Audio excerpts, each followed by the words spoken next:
ప్రతి కార్యక్రమం కూడా చాలా పట్టుదలతో ఎక్కడా లేని విధంగా శ్రీశైలంలో తిరుమల తర్వాత ఉండాలనే ఉద్దేశంతో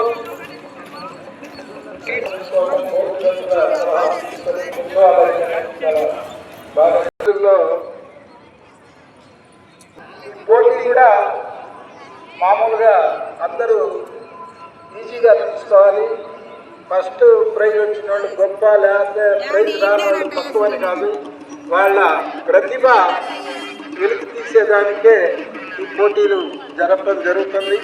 అది కూడా కాకుండా పాల్గొన్న అందరికీ కూడా దేవస్థానం తరఫున ఈ ప్రైజ్ ఇవ్వటం గొప్ప సంగతి.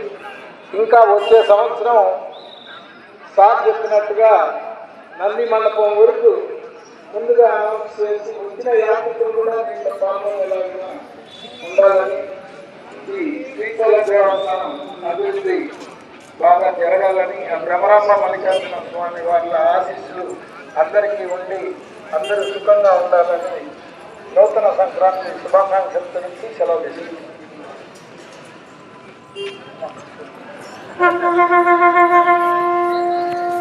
ధన్యవాదాలు వెంకటేశ్వర గారు.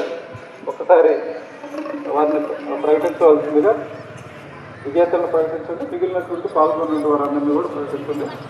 పోటీ మహిళలందరినీ కూడా అభినందిస్తూ కొంతమందికి బహుమతులు లభించాయి, మాకు బహుమతులు లభించలేదు అనే భావం ఎవరికి ఉండదు.